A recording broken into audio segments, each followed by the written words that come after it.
নমস্কার, আমি সায়নী। সায়নীর হজবরল চ্যানেলে আপনাদের সবাইকে স্বাগত। আজ আমি বানাচ্ছি লাউয়ের স্যুপ। এটা কিন্তু জিরো অয়েল কুকিং, কোনো রকম তেল ছাড়াই আমি এই রান্নাটা করব।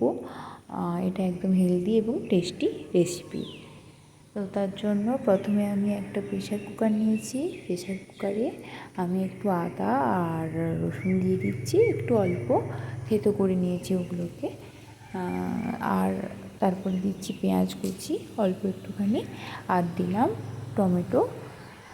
তারপরে লাউগুলো এইভাবে বড় বড় ডুমো ডুমো করে কেটেই দিয়ে দিচ্ছি ওই প্রেশার কুকারে।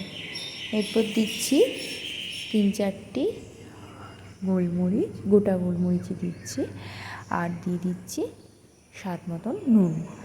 তারপরে দিচ্ছি জলটা পরিমাণ মতন দেবেন।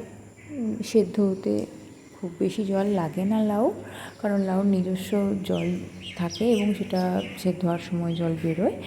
এরপরে আমি 2-3টি সিটি দিয়ে ওটা প্রেশার কুকারটা খুলে নেব। দেখুন কি সুন্দর সেদ্ধ হয়ে গেছে।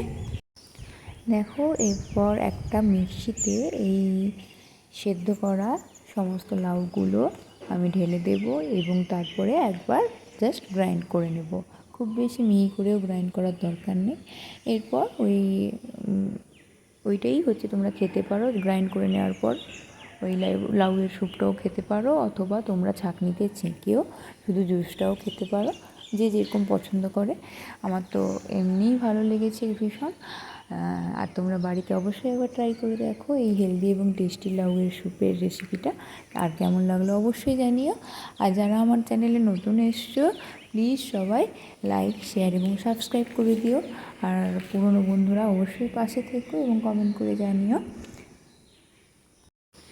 তাহলে দেখো, এটা একদম জিরো অয়েল কুকিং, কোনো রকম তেল ছাড়াই আমি এটা রান্না করেছি। তোমরা কিন্তু জানিও কেমন লাগলো। আজ এই পর্যন্তই। সবাই ভালো থেকো, সুস্থ থেকো। তো চলো, টাটা। থ্যাংক ইউ সবাইকে। সবাই ভালো থেকো, সুস্থ থেকো।